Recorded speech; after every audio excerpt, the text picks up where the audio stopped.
sweep. It's their 7th of the season. They pick up a major league best, their 52nd win on the year at the halfway mark. The offense, it continues to roll. A big story of the day, of course, Shohei on the mound. Early frustrations, some miscommunications. We'll dive into all of that in a second. I love the laugh there. No matter what, he battled through, and the Dodgers. Nomar, I'll start with you. Get their 3rd win in a row. I'll tell you, we're really impressed because after that 2nd inning when the Twins ended up scoring all those runs, I mean, Shohei really settled in. I mean, he was going out there. He just looked dominant, was striking out guys, had some swings and misses, was getting ahead. And then the bullpen coming in and getting the job done, putting up the zeros, keeping this game at bay. Tremendous job by the bullpen, and the offense got enough on the board. An angry show. I like that. Chip on the shoulder, there's nothing wrong with that because obviously you are there to win, not just to compete. How about the Dodgers? Competing. The offense, once again, was outstanding. Show was great on the mound, bullpen. And how about Tanner Scott? Him being that closer, he's done a great job. Tanner Scott shutting the door. Plenty to dive into over the next 30 minutes, but for now, let's head back to Minnesota. Mookie Betts is with Kirsten Watson. Mookie, you had things going on both sides of the ball tonight, but when we look at the numbers offensively, you had 3 hits, and one of them happened to be your 300th home run. You are hitting so many milestones here soon. When you think about 300 and when it comes to the home run, how special is that achievement to you? I mean, it's special, I guess. It just means I'm old. You know, I've been here for a long time. But, you know, I guess it kind of comes with the territory. I've been pretty good, and just got to keep on helping the boys win. You look at just the numbers right now offensively, those 3 hits, you're a triple shy of the cycle. But how much confidence are you just feeling back at the plate right now, considering the results you're seeing now? I mean, I'm feeling pretty confident, feeling pretty normal. I know I've said it before, and then it didn't kind of pan out, but I feel like this is a little different, so we'll just ride the wave. When you look at how you guys won this game, I know it started with Shohei, but to see this bullpen, how they fought through to pick up this win, what are you just seeing from the guys coming out of the bullpen? They did an amazing job of just keeping them off balance. I know we got in a little bit of trouble, but they got themselves out of it. Shohei had a little misstep early, but he was able to kind of settle in. So the guys are just resilient, and it showed. Do you think it was settling in for Shohei, or did you feel like there was another edge after that 2nd inning of work? It was probably a little bit of both. I mean, once he was able to settle in, and when he gets fired up, you know, he's already the best player in the world, but when he gets fired up, it's even better. And so at that point, we were just kind of sitting back and watching the show. Now, this is a 3-city road trip. How important is it for you guys to start on such a high note with a sweep of your first team against you guys are going to be seeing? It's super important, especially going into San Diego where we're going. We know they're going to be hungry, and I'm ready to go, so at least we can go in with some good vibes. All right, Mookie, congratulations on this win, and congratulations on 300 career home runs. Thank you. Ride the wave of Mookie Betts telling Kirsten right there with that little side smile. Sometimes that's all you can do. Nomar, I'll start with you. We talked about him coming in the pregame show and just the stretch of games specifically over the last 10, possibly turning the corner. What'd you see? Let's start with him offensively tonight. Well, listen, he swung the bat better. I mean, we said before the game in the pregame show, it's all about bat path for him. And his bat path has looked so much better over the last 10 games, as we mentioned, and I think the results are coming. And the same thing here. I mean, you can really see the bat path stay above the ball a lot longer and then through the ball. Jerry and I say top hand all the time. Whatever it takes to keep the barrel above the ball longer, it has a tendency to fall. We say that all the time, but it's not doing that. And also when he's going the other way, you know, on the line compared to flaring when it goes to the right side like that. That line, that ball hit on the line is a lot different. So when he's doing all of those things, man, he's on fire, and he's just a tough out. But you say, yeah, we'll start with the offense because I know we got to get to defense too. Because wow, it was a joy to watch him defensively today. Yeah, he was elite once again defensively, but offensively, we said on the pregame show, he is a difference maker. When he's swinging the bat like that, in order for that ball to go over the left center field wall, Mookie Betts not 6'4", 230 pounds.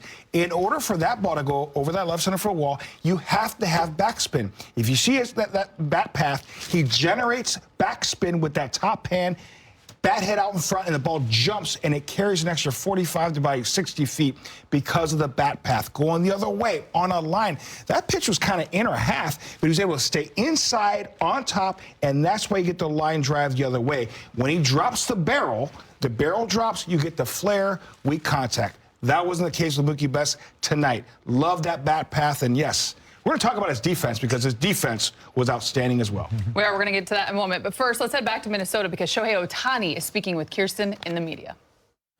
Shohei, can you just walk us through that 2nd inning? It's clear that there were a couple emotions, maybe some frustration. Can you just describe what happened there? 2イニング目、いろいろ表情にいろいろ出たんですけども、何が起きたのかとか教えてきて。全体的にやっぱりそのイニング、1イニングもそうでしたけどやっぱ迷いながらこう投げてる感じはあったので、それがこう球の質的にも出てたのかなとは思います。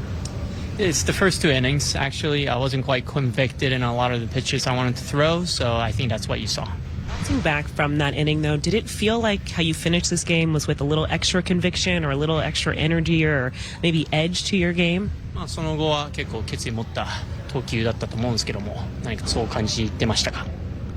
もう自分でそのなんていうんですか、組み立てであったりとか球種の選択だったりとかっていうのをまずこうやってみようっていうのがなんていうんですかね、いい投球の一つの要因だったのかなとは思います。Yeah, I just took the initiative to really game plan and just have a plan of attack for each hitter, and I think that's what you saw. Were you and Dalton having a hard time getting on the same page early in the game?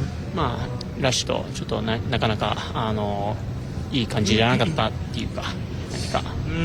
そうゲーム前にもねいろいろミーティングをしますし共有はするんですけど、やっぱそのゲームの中で、組み立てであったりとかっていうのも変わることもありますし、そのバッターの反応であったりとかなんていうんですかね、どういう感覚で打席に立っているのか、それによって回球もまた変わってくるので、これ一つということではなくて、まずコミュニケーションをしっかり取りながらやらないといけないのかなとは、前回もそうでしたけどね。Yeah, I think we talked through the hitters, pregame meetings, before the game. It's something that we always do, and it's something that it's more of the in-game sort of flexibility, just reading the swings, reading how the hitters really taking the approach during the game that I see where where the adjustment needs to happen. And in that sense, I think we just, I personally realized, we just have to be on a better, on the same page and communicate throughout the game. What happened on the pass ball? Like, what was that a cross up there, or what happened on the pass ball? では何が起きたんですかと、何かサインミスとかそういうことですか？そうですね。変化球とまっすぐ、どっちも出たんですけど、僕は最後の球種をチョイスというかだろうなとは思ったんですけど。ラッシング的にはその動き始めたのが1球目だったので、最初のオフスピードのサインが来ると思ってたっていう、そういう感じだったかなと思います。Yeah, there were two pitches were called. First one was off speed. The second pitch was fastball. To Rush. Rush thought that he was getting an off speed because I started moving after the first pitch was called, but what I had in mind was the second pitch, which was the last pitch, which was a fastball. You pride yourself on separating pitching and hitting. When you have a frustrating inning like the second, how are you able to compose yourself to hit in the third? Did you just channel all your anger in that one at bat?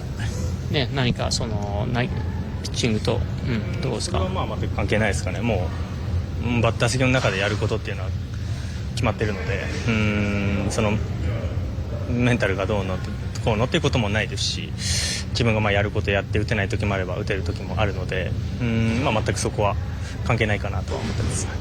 I don't think there's a correlation. The hitting and pitching side of things, I try to keep it separate, and I don't think that had an effect on my hitting. Kirsten in the media. Dalton, I know it was a frustrating second inning. When you look at how just you as well as Shohei were able to reset and get back on track, how would you just describe handling that for yourself personally? Yeah, I thought he did a good job. I didn't do a great job. Start to finish. It was pretty embarrassing. Thankfully, he's as good as he is, and he could take control of a game. Yeah, it was pretty embarrassing.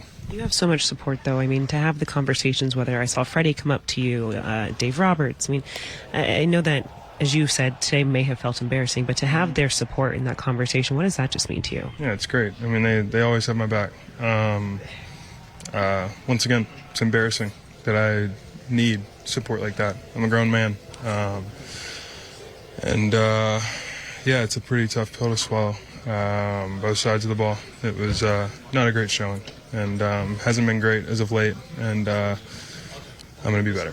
Were you sort of that feeling in the moment there where you kind of like just, in terms of just like as the innings progressing, so then how difficult was it to sort of keep it one thing rolling into another? It's about as difficult as I made it look. You say embarrassing, are you talking specifically about like the pitch calling? Baseball, overall, performance. It's pretty bad. I'm just glad we won. What exactly happened on the process? It's fine. Shohei and I talked about it. It was error on my side, and I messed it up. So. How much are you looking? I'm sorry. How much are you looking forward to tomorrow, just to have a mental reset? It's a full team off day, just to get back and going, because it's an important weekend. Yeah, every off day is great. I think it'll be good. Reset. Forget about what's happened this last month. And like I said, luckily we've won baseball games. I want to get back to doing my part and helping on both sides of the ball. So the early frustrations obviously became a big story of the game. I'll start with you, Jay Hare. The early frustrations, how he was able to get composed, fight through it, and then obviously what he was able to do at the plate after. Well, listen, I love how Sho was completely honest, and this translator, Will, did an outstanding job really kind of conveying what was going on between the pitcher and the catcher, Sho and obviously Dalton Rushing. That's going to happen. That happens throughout the course of a game sometimes. Definitely is going to happen a few times throughout the course of a season. Here, this is we call a cross-up.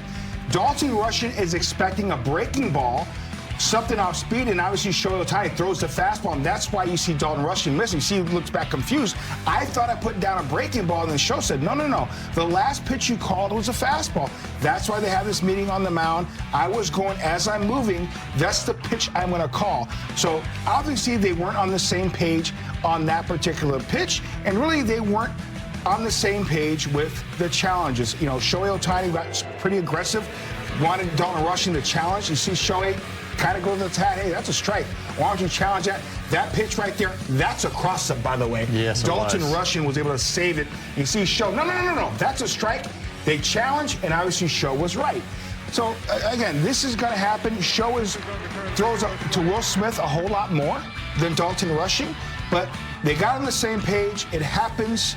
You know, there's going to be some frustration. This is the big leagues. You see Freddie Freeman, a great leader on this team, making sure he talks to Dalton Rushing. You see manager Dave Roberts talk to Dalton Rushing. This happens over a course of a 162-game season. This is going to happen. And you know what? I love that it happens, because sometimes you need to kind of go through some of these type of things to make sure things are ironed out. So if this happens in the postseason, guys are familiar. Hey, we are able to adjust on the spot and a lot quicker. Right, and listen, right now, you know, he is the catcher because of Will Smith being hurt, right? And then if Will Smith comes back, you never know what can happen, and you have your backup, so they have to get on the same page. And Jerry's exactly right. You might have these issues, and when you have these, sometimes you need explode, because sometimes they're just kind of festering, and sometimes there's things, and this is when they do kind of come to light. It's like, now we can finally get on the same page. You get your point out, I get my point out. Let's go. All right, what are we going to do the next time, and how do we get back on track? SA's question was really good, is how does he control it? But also, the other thing, and we mentioned it, is right after that second inning, Shohei really settled in. He strikes out the side in the third, the fourth. He gets out of some jams, but some help from his defense. But at the same time, the other thing that changed too, he started calling his game. And he even mentioned that in his interview. He started calling the game and say, okay, here's what I want. And whether they weren't on the same page, whether they weren't seeing things the same, that's one thing. So it's the pitcher's game. And it's like, listen, okay, then I'm just going to start calling it. I'm going to go. And Dalton Rushing's like, fine. You know what? You're seeing something. That's fine. Let's go. And let's go get these guys. You know, it's not saying, listen, Dalton, you're wrong.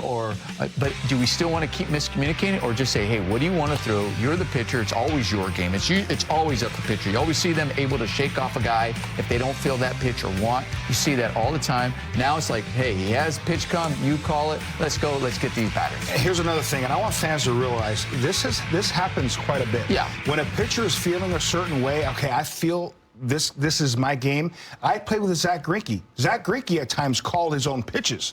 I played with a guy like Cal Ripken. Sometimes at shortstop, and you know this, he would call certain pitches at certain times. The shortstop is calling the pitches. So it happens throughout the course of a season. When the pitcher says, you know what, I got it, I remember the game plan, you know what, I'm going to deviate from the game plan, takes the pressure off the young catcher, say, you know, we're going to deviate, we're going to make an adjustment. Don't worry, I will call the pitches. There is nothing wrong with that. It happens happens a lot more than people think. Yep. You saw leadership from Shohei. You saw it in the dugout, obviously, with Dave Roberts, with Freddie Freeman. So did Dave Roberts is speaking with Kirsten in the media.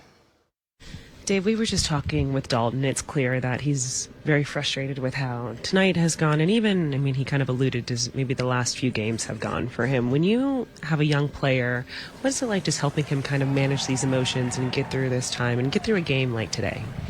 It's a work in progress. I mean, he's such a, he wants to do really well and expects a lot of himself. And so, when he's not doing what he expects, then he gets frustrated. And I think the good thing is that he still understands his priority is to, serve the pitchers and be behind the plate.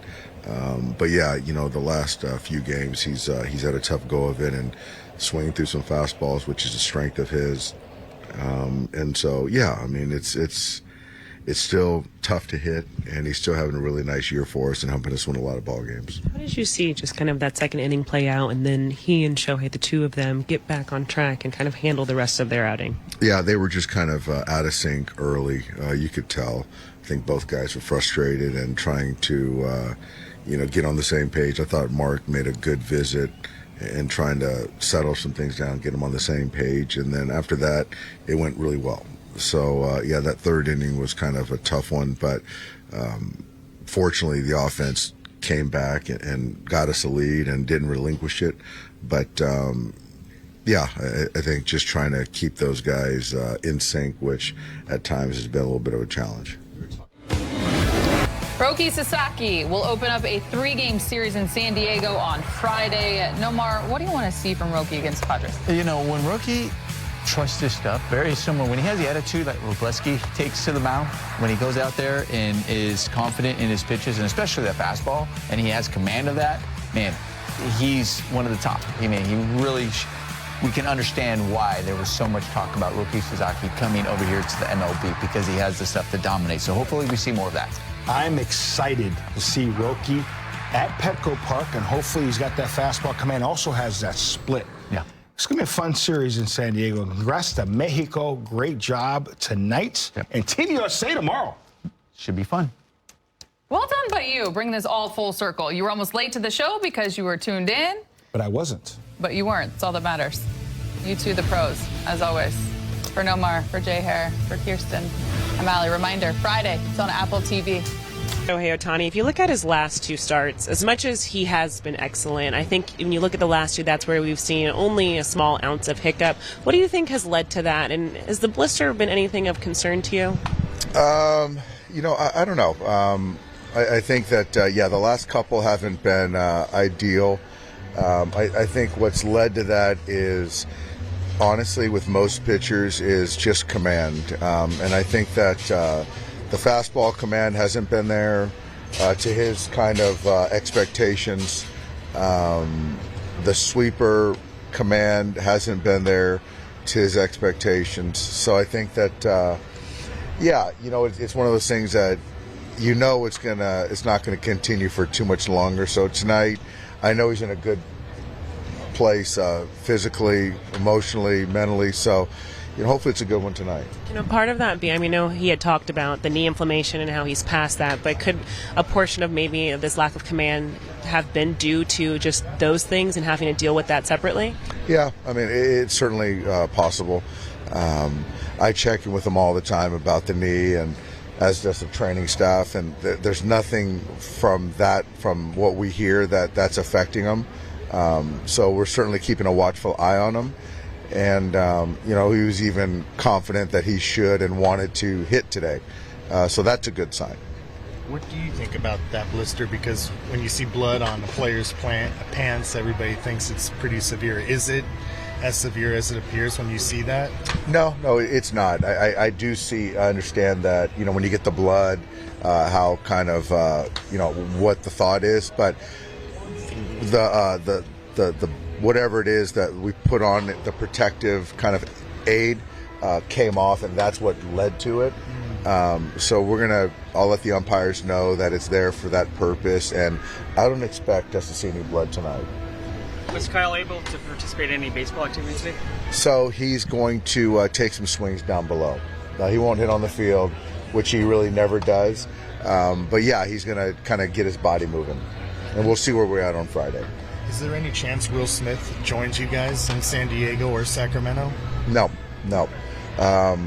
He still hasn't done any baseball activities, so so we won't see him in either of those places.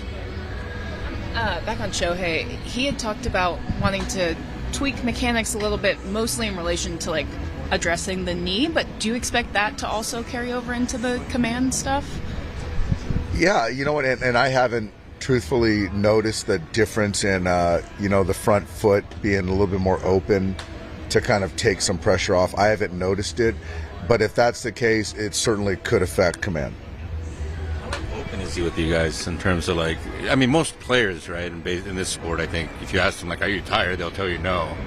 Yeah, he's just like everyone else, to be honest with you. He never wants to come out of games, doesn't let on how hurt or how sore he might be, and they're all pretty much that way. It seems like he always kind of responds in some way, right? Whenever kind of the two-way thing kind of gets brought into question, almost, even if it's like indirectly. He gets sensitive to taking away that superpower. So he takes pride in it. He prepares for it, and so he wants to be a two-way player and be elite, and that's what he is. So yeah. When people try to take that away or give him an out, he doesn't want to hear that. Can you tell like when he's mad at you? Pretty respectful, right? I mean, it's just. I don't think he's been mad at me yet, so we'll see. We'll see if I can keep that streak going. Did you hear about Pedro Martinez's new nickname for Justin Robleski after last night? No. He said the Dodgers have a lot of great whites in their rotation. Justin Robleski is a shark. All right, there you go, Petey. Very well done. All right, yeah, we'll leave it at that. Well, that's a mic drop. That's good. That's fine. Great. A lot of your players have been calling him the Shark. Will you call him the Shark tonight? Yeah, we got Big Daddy and we got the Shark. So yeah. I'm gonna call him the Shark. Yeah, I'm gonna use that. That sounds good. I'll use it. With Tucker out, how nice has it been to have a guy like Alex call somebody you're familiar with to step in and pick up where he left off? It's been great. Alex is such a good guy to have on the team. Knows his role. He's dependable. He prepares. And so, when you lose a guy like Kyle for whatever period of time to, fill in with Alex, you don't lose much. You really don't, if anything. I love his energy. And it just kind of worked out. He's back home playing, in front of his home fans and showing out and playing well. So happy for Alex. How did your round of golf go this morning? Just okay. Great golf course. I played at Interlaken, which is a great club, and I shot 89. So it was a good day. Today was a good day. Now we just got to get a win tonight. Dave, just going back to the offense, with Mookie Betts, for him to be, you look at his last 10 games, I believe he's batting over 300. For him to just be steadily increasing the average, getting back on track, what stands out most to you about just where he's at offensively? What stands out with Mookie? I don't know. I think it's a good question. I think hits are falling now. I think that's something. I think that there's just more confidence in there when he gets into the batter's box. I was going to say he's pulling the ball more, which I think he is, but he got a couple hits the other way last night. But I just think that they're starting to fall for him now. Do you see just the sense of relief that he has now that the average is above 200? I do. Yeah, I think he's tired of waving at guys at first base, and so now he can be the recipient when he's on first base. So that's been good for him, yeah. Snell threw off the mound when you guys were back at home 10 pitches. Has he thrown another one off the mound? He's got a 15-pitch fastball-only bullpen on Friday at Dodger Stadium. Is he getting closer to facing hitters? I don't think so. I think it's probably 4 bullpens, and then we can talk about that. With the standings and where you guys are at, 9 games over San Diego, 10 over Arizona. You guys obviously play the long game, but did the standings this year lend itself more to that, to play it safer with guys like Smith, Tucker, Snell? I don't think so. I think that, you know, if Blake or Glass or Will was in that same boat and it was a different, you know, look in the standings, I think we'd play it the same. I really do. It's just fortunate where we're at right now, but there's still a lot of baseball left. But I don't think we would do much different. No. Dave, you're playing here in June. 2 years ago, you were here in April. Is that more real Minnesota? That early April baseball weather? Well, this is much more preferable. I'm telling you, when the weather's good here, there's not many better places to be. So tonight should be a great crowd. It's a great ballpark. So they can have, you guys can have April here. Bottom line, they got on the same page. They got the job done. Yeah, you learn from this, you move forward. Here's what's ahead on the Dodgers calendar.